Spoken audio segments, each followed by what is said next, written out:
dalawang bagyo at isang LP. Yan po ang outfall. Magandang umaga. Narito na nga ang pinakabagong balita sa lagay na ating panahon ngayong araw ng Sabado, August 22, 2026.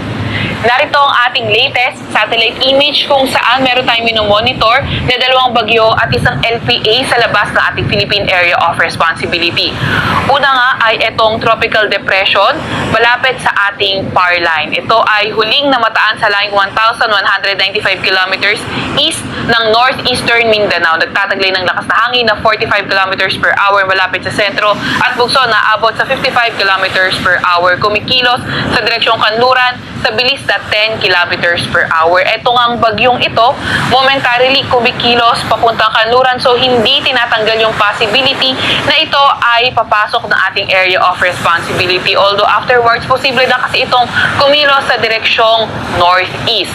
Samantala, isa nating minomonitor na bagyo nasa typhoon category, may international name na Saudel. Kanina alas 3 ng madaling araw, huling namataan sa layong 2,710 kilometers east ng northern Luzon. Ito naman ay nabagit nga natin nasa typhoon category, nagtataglay ng lakas na hangin na 130 kilometers per hour at bugso na abot sa 160 kilometers per hour. Kumikilos sa direksyong Hilagang Kanluran sa bilis na 25 kilometers per hour. At ito ngang bagyong ito ay posibleng pumasok ng ating Philippine Area of Responsibility.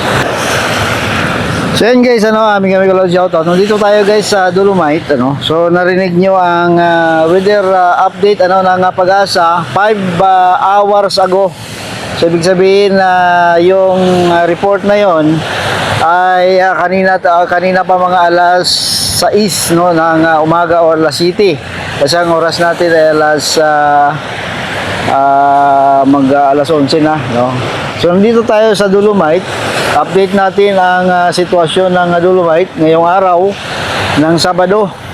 So nung nakaraan nandito rin tayo po at least kahit na siguro araw-arawin natin, wala namang problema diyan dahil nga tayo naman ay nag-update naman kung saan dito sa bahagi ng Maynila, So far nandito tayo guys.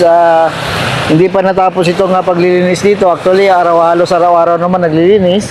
Nakikita ko yung mga tambak ng basura dito sa gilid ng Dolomite. Ngayon ay siya malamang na ito ang mga nakikita yung mga basura. Ito ay nasampa kaninang umaga lang. Kasi dito naman guys ay tuwing high tide ang mga basura ay sinasampa pa taas at pag low tide muli naman siyang atake. Balik-balik lang ang basura dito. Ngayon napapansin natin na ang mga brown na buhangin ay naghalo na sa mga white sand.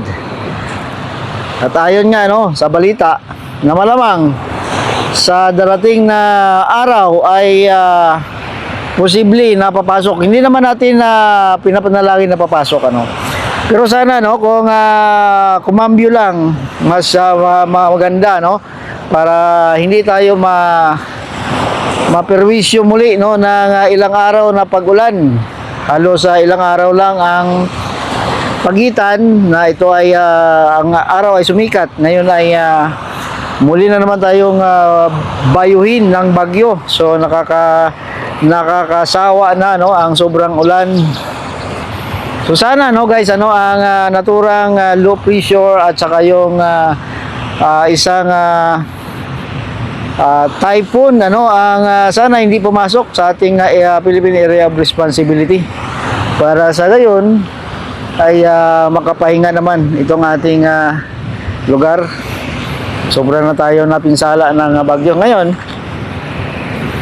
Dito hindi naman nagpapabaya ang mga tauhan ng MMDA, Zero Rangers sa paglilinis dito sa Dolomite.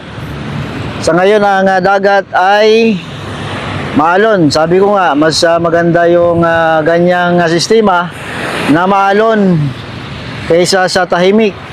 At kung napansin nyo, may mga lumulutang na basura.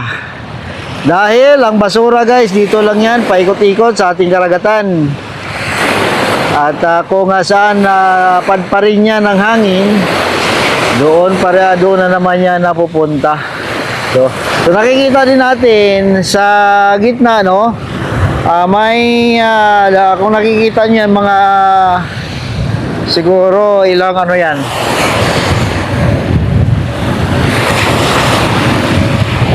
mga 5 meters, no, away sa dalampasigan, may nakausli, no, na isang bakal. Kita niyo yan. Yan, isang bakal lang nakausli. Yan ay ang kanilang pabigat sa kanilang outfall. Yan lang, guys. So bakal nakausli, no, sa gitna ng karagatan.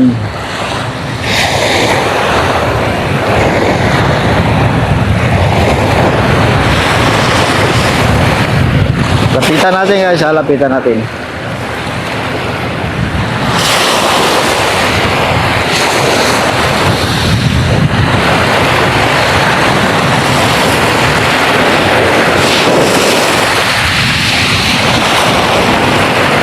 Kung napansin nyo, guys, no, may bakal na nakausli sa gitna ng tubig. Hindi naman gitna, no, dito lang banda sa dalampasigan yan, no.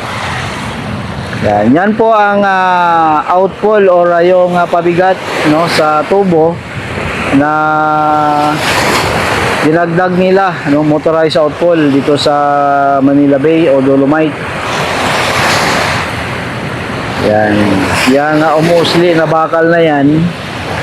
So sana, no, actually ngayon ko lang naisip, no, walang tanda, no. Walang palatandaan na may bakal dyan. What if kung may dadaan dyan na bangka? Hindi kaya delikado yan. So anyway, ito naman ay gilid na. Pero sana, no, lagyan nila ng palatandaan yan dyan. Baka maaring yung may bangka na pupunta dyan at masagi, no, sa bakal na yan. Kasi hindi naman lahat ay alam na may bakal dyan. Yung mga nandito na siguro, malamang may alam na nila na may bakal dyan. Pero what if kung may merong mga baguhan, no, na padaan dito at hindi ma-inform na may bakal pala dyan. So sana, no, sa pamunuan, sana mabigyan ng pansin yan, mabigyan ng palatandaan, no, na may nakausling bakal dyan, no. Yung bakal na yan, karugtong yan ng motorized outfall, no. Dito sa yung kung nakapansin nyo, yung pulang tubo na yan, yan po ang kanilang motorized outfall. Ang pinakadulo niyan ay ito. Yan. So actually, dyan lang yan banda ang motorized outfall. Ang tendency lang yan ay para matulungan ang tubig para madaling lumabas tuwing umuulan kasi binabaha ang kamay nilaan. So nilagyan nila ng motorized outfall para mabilis ang paghupa ng baha, no, sa kamay nilaan. At nakikita din natin, nabalitaan natin sa ibang news platform na may mga mobile pump, no, na tinalaga ang MMD National Capital Region sa iba't ibang bahagi ng Metro Manila para tumulong, ano, sa mabilisang paghupa ng baha sa kamay nilaan. Lalong-lalo na sa darating na araw, may parating na naman na bagyo. So another sakripisyo na naman tayo nito. Kung sakaling papasok sa Philippine Area of Responsibility, another sakripisyo na naman yan. Guys, ano, yan ang update dito sa Dolomite. So far, so good. Maganda din naman ang panahon. Sa ngayon, ano, pero abang-abang tayo sa panibagong bagyo. Yan, guys, salamat po. Paki-like and share po sa ating video. Salamat guys.